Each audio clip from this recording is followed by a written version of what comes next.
Welcome to Roshnisfoodnlife. എനിക്ക് എല്ലാവർക്കും വിശേഷങ്ങളൊക്കെ സുഖമായിട്ടിരിക്കുകയല്ലേ എല്ലാവരും? അപ്പോൾ ഇവിടെ ഞാൻ സുഖമായിട്ടിരിക്കുകയാണ്.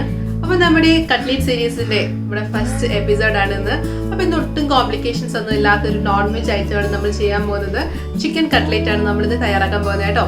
അപ്പം ഒരുപാട് പണികളൊന്നും ഇല്ലാതെ വളരെ പെട്ടെന്ന് തയ്യാറാക്കി എടുക്കാൻ പറ്റുന്ന രീതിയിൽ നമുക്ക് എങ്ങനെയാണ് നമ്മുടെ ചിക്കൻ കട്ട്ലേറ്റ് ഉണ്ടാക്കുന്നത് നോക്കിയിട്ട് വന്നാലോ?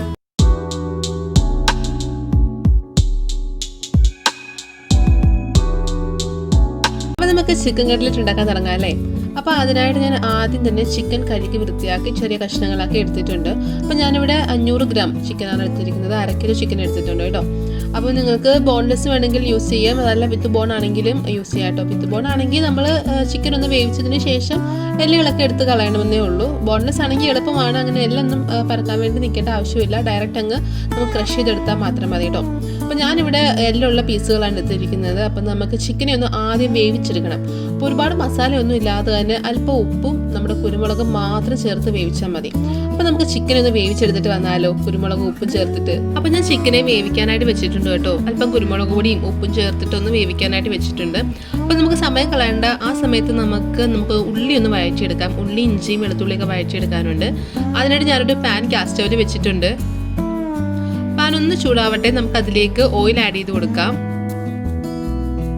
അപ്പോൾ നമ്മുടെ പാനിലേക്ക് ഞാനൊരു 2 ടേബിൾ സ്പൂൺ ഓയിൽ ആഡ് ചെയ്ത് കൊടുത്തിട്ടുണ്ട്. അപ്പോൾ ഞാനിവിടെ സൺഫ്ലവർ ഓയിലാണ് യൂസ് ചെയ്തത്. അപ്പോൾ നിങ്ങൾക്ക് ഇഷ്ടമുള്ള ഓയിൽ യൂസ് ചെയ്ത് കൊടുക്കാം. അപ്പോൾ നമ്മുടെ എണ്ണ ചൂടായി കഴിയുമ്പോൾ അതിലേക്ക് നമ്മൾ അരിഞ്ഞു വെച്ചിരിക്കുന്ന നമ്മുടെ സവാള ചേർത്ത് കൊടുക്കാം.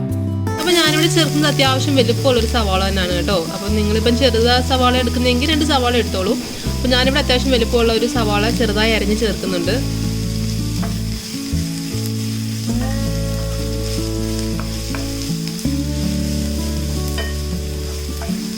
ഇനി നമുക്ക് ഇതിലേക്ക് വെളുത്തുള്ളി ചേർത്ത് കൊടുക്കാം. അപ്പം ഞാനിവിടെ ഒരു 3 അല്ലി വെളുത്തുള്ളി ചെറുതായി അരിഞ്ഞാണ് കേട്ടോ ചേർക്കുന്നത്. അതുകൂടെ നമുക്ക് ആഡ് ചെയ്ത് കൊടുക്കാം. അതുപോലെ ഇനി ചേർക്കാനുള്ളത് ഇഞ്ചിയാണ് കേട്ടോ. അപ്പം ചെറിയൊരു കഷ്ണം ഇഞ്ചി ചേർത്ത് കൊടുക്കാം നമുക്ക്. ഇനി ഇതിലേക്ക് നമുക്ക് പച്ചമുളക് ആഡ് ചെയ്ത് കൊടുക്കാം. അപ്പം നിങ്ങളുടെ എരിവിനനുസരിച്ച് പച്ചമുളക് ചേർത്ത് കൊടുക്കാം കേട്ടോ. അപ്പം ഞാനിവിടെ ഒരു പച്ചമുളക് വട്ടത്തിൽ അരിഞ്ഞാണ് ചേർത്ത് കൊടുക്കുന്നത്. അപ്പോൾ ശ്രദ്ധിക്കേണ്ട കാര്യം എല്ലാം ചെറുതായിട്ട് അരിഞ്ഞ് ചേർക്കാൻ ശ്രദ്ധിക്കണം കേട്ടോ. കാരണം നമ്മൾ കട്ട്ലേറ്റ് ഉണ്ടാക്കുന്ന സമയത്ത് വലിയ വലിയ കഷ്ണങ്ങളായിട്ട് കിടക്കുന്നതിനേക്കാൾ നല്ലത് ചെറുതായിട്ട് അരിഞ്ഞ് ചേർക്കുന്നതാണ് നല്ലത്. അപ്പം നമുക്ക് കട്ട്ലേറ്റ് ഷേപ്പാക്കി എടുക്കുന്ന സമയത്ത് നമുക്ക് നന്നായിട്ട് അവിടെ ഇവിടെയൊന്നും പൊന്തിയിരിക്കത്തില്ല. അപ്പം നന്നായിട്ട് നമുക്ക് ഷേപ്പാക്കി എടുക്കാനും പറ്റുമേ. അപ്പം നമ്മുടെ ഉള്ളിയും ഇഞ്ചിയും വെളുത്തുള്ളിയും എല്ലാം നമുക്ക് നന്നായിട്ടൊന്ന് വഴറ്റിയെടുക്കാം. അപ്പോൾ ഒരുപാട് അങ്ങ് മൊരിച്ചെടുക്കേണ്ട, എന്നിരുന്നാലും നന്നായിട്ടൊന്ന് വഴന്ന് കിട്ടണം. അതാണ് നമ്മുടെ ഉള്ളിയുടെ ഒരു പരുവെന്ന് പറയുന്നത്. അപ്പോൾ നമ്മുടെ ഉള്ളി നന്നായിട്ട് വഴന്നിട്ടുണ്ട്. ഇനി നമുക്ക് ഇതിലേക്ക് കുരുമുളക് പൊടിയും ഗരം മസാലയും ചേർത്ത് കൊടുക്കാം. കുരുമുളക് പൊടി എന്ന് പറയുന്നത് നമ്മുടെ കട്ട്ലേറ്റിൻ്റെ മെയിൻ ഒരു ഇൻഗ്രീഡിയൻറ്റ് തന്നെയാണ് കേട്ടോ. അപ്പോൾ ഞാനൊരു 1/2 ടീസ്പൂൺ നമ്മുടെ കുരുമുളക് പൊടിയും 1/2 ടീസ്പൂൺ ഗരം മസാലയും ആഡ് ചെയ്ത് കൊടുക്കുന്നുണ്ട്.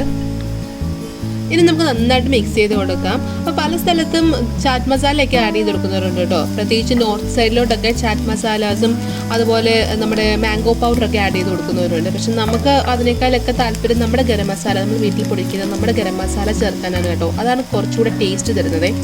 അപ്പോൾ ഞാനിവിടെ കുരുമുളക് പൊടിയും നമ്മുടെ ഗരം മസാലയും മാത്രമേ ആഡ് ചെയ്തിട്ടുള്ളൂ. നമുക്ക് നന്നായിട്ടൊന്ന് മിക്സ് ചെയ്തെടുക്കാം. അപ്പം നമ്മുടെ കട്ട്ലേറ്റിനുള്ള ഉള്ളിയൊക്കെ ഒരു റെഡി ആയിട്ടുണ്ട്. നമുക്ക് ഫ്ലെയിം ഓഫ് ചെയ്യാം. അപ്പം നമ്മുടെ ഉള്ളിയൊക്കെ വഴന്ന് വന്ന സമയത്ത് തന്നെ ഞാൻ ചിക്കൻ ഒന്ന് നന്നായിട്ട് വേവിച്ചെടുത്തിട്ടുണ്ടായിരുന്നു. അപ്പം ഞാനൊരു ബൗളിലോട്ട് ആഡ് ചെയ്തിട്ടുണ്ട്. അപ്പം ഞാൻ അതിൻ്റെ എല്ലാം മാറ്റിയിട്ടുണ്ട് കേട്ടോ. എല്ലാം മാറ്റി നല്ല ഫ്ലഷ് മാത്രമേ ഇപ്പം അതിനകത്തുള്ളൂ. അപ്പോൾ നമുക്കിനി അടുത്തത് ചെയ്യാനുള്ളത് നമ്മുടെ ഈ ഇറച്ചി ചിക്കനെ ആണെങ്കിൽ നന്നായിട്ടൊന്ന് ക്രഷ് ചെയ്തെടുത്തിട്ട് വരണം.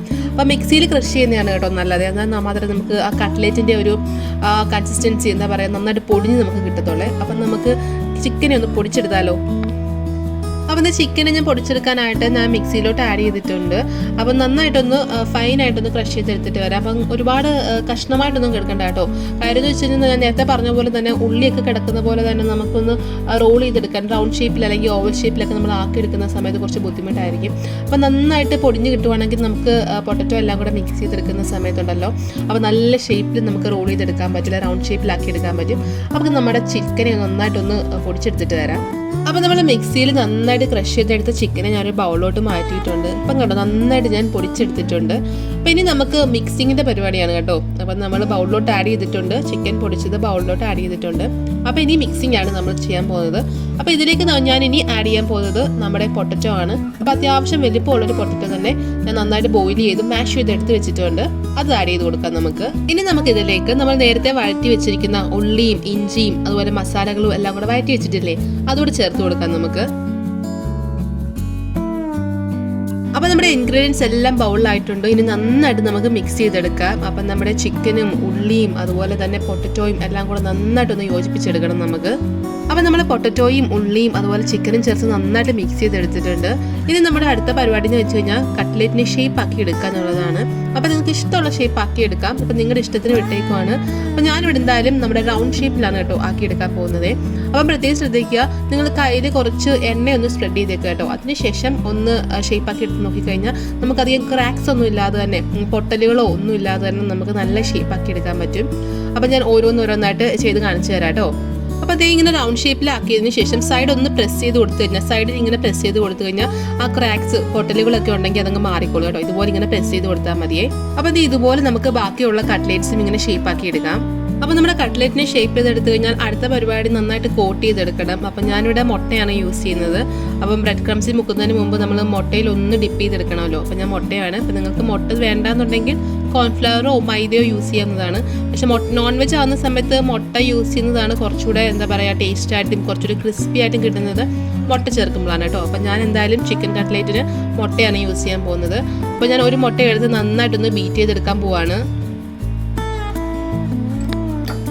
അപ്പം നമുക്കൊരു ഫോർക്ക് ഉപയോഗിച്ച് നന്നായിട്ടൊന്ന് മുട്ട ബീറ്റ് ചെയ്തെടുക്കാം. അതിനുശേഷം നമുക്ക് കട്ട്ലേറ്റിനെ ഡിപ്പ് ചെയ്തിട്ട് കോട്ട് ചെയ്തെടുക്കാമേ.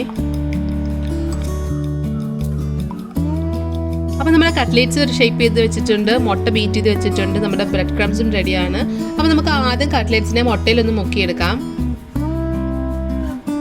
അതിനുശേഷം നമുക്ക് നന്നായിട്ട് ബ്രെഡ് ക്രംസിലൊന്ന് കോട്ട് ചെയ്തെടുക്കാം.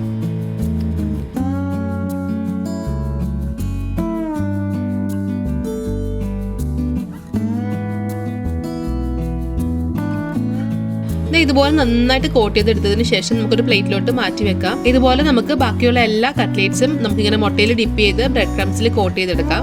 അപ്പം ഞാൻ കട്ട്ലേറ്റ്സ് എല്ലാം ഞാൻ കോട്ട് ചെയ്തെടുത്തിട്ടുണ്ട്, ബ്രെഡ് ക്രംസിൽ കോട്ട് ചെയ്തെടുത്തിട്ടുണ്ട്. അപ്പം ഇനി നമുക്ക് ഫ്രൈ ചെയ്തെടുക്കുക എന്നുള്ള പരിപാടി മാത്രമേ ബാക്കിയുള്ളൂ കേട്ടോ. അപ്പം നമുക്കിനി അതിലേക്ക് കിടക്കാം. അപ്പം നമുക്ക് പാനിലേക്ക് ഓയിൽ ആഡ് ചെയ്ത് കൊടുക്കാം കേട്ടോ. കട്ട്ലേറ്റ് ഫ്രൈ ചെയ്തെടുക്കാനായിട്ട് ഓയിൽ ആഡ് ചെയ്ത് കൊടുക്കാം. കട്ട്ലേറ്റ് ഇങ്ങനെ ഫ്രൈ ചെയ്തെടുക്കുന്ന സമയത്ത് പലരും കംപ്ലൈൻറ്റ്സ് പറയുന്ന ഒന്നാണ് നമുക്ക് പൊട്ടിപ്പോകുന്നു എന്നുള്ളത് ഭയങ്കര ഒരു കംപ്ലൈന്റ് ആണല്ലേ. അപ്പോൾ അതിനുള്ള ടിപ്പെന്ന് വെച്ച് കഴിഞ്ഞാൽ ഒരിക്കലും ഫ്ലെയിം കുറച്ച് വെക്കാൻ പാടില്ല കേട്ടോ. ലോ ഫ്ലെയിമിലേക്ക് ഇടുകയേ ചെയ്യരുത്. മീഡിയം ടു ഹൈ ഫ്ലെയിം ഇട്ടിട്ട് വേണം നമ്മൾ കട്ട്ലേറ്റിനെ ഫ്രൈ ചെയ്തെടുക്കാനായിട്ട്. അപ്പം നമ്മൾ ഫ്ലെയിം കൂട്ടി തന്നെ വെച്ചേക്കുന്നത് കാരണം വേഗം തന്നെ മൊരിഞ്ഞ് കിട്ടും. അതുകൊണ്ട് പ്രത്യേകം ശ്രദ്ധിക്കണം കേട്ടോ. അതൊരു കാര്യം ശ്രദ്ധിക്കേണ്ട പോയിന്റാണ്. വേഗം തന്നെ മൊരിഞ്ഞ് കിട്ടും. അപ്പം നമുക്ക് തിരിച്ചും മറിച്ചും ഇട്ട് നമുക്ക് നന്നായിട്ടൊന്ന് മൊരിച്ചെടുത്തതിന് ശേഷം കോരി മാറ്റാം.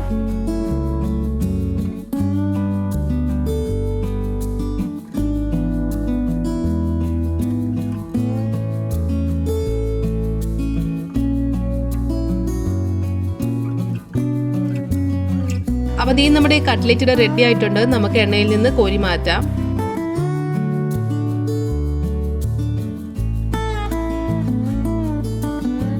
ഇതുപോലെ നമുക്ക് ബാക്കിയുള്ള കട്ട്ലേറ്റ്സും ഫ്രൈ ചെയ്തെടുക്കാം.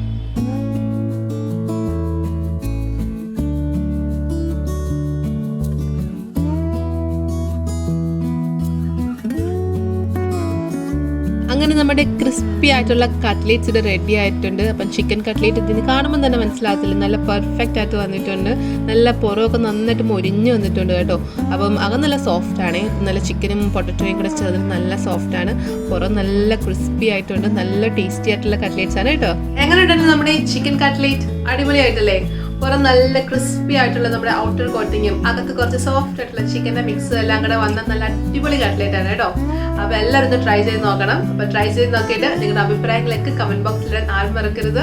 ഇതുപോലത്തെ നല്ല നല്ല വീഡിയോസുമായിട്ട് നല്ല നല്ല കട്ട്ലേറ്റ്സിന്റെ റെസിപ്പീസുമായിട്ട് നമുക്ക് അടുത്ത എപ്പിസോഡിൽ കാണാം.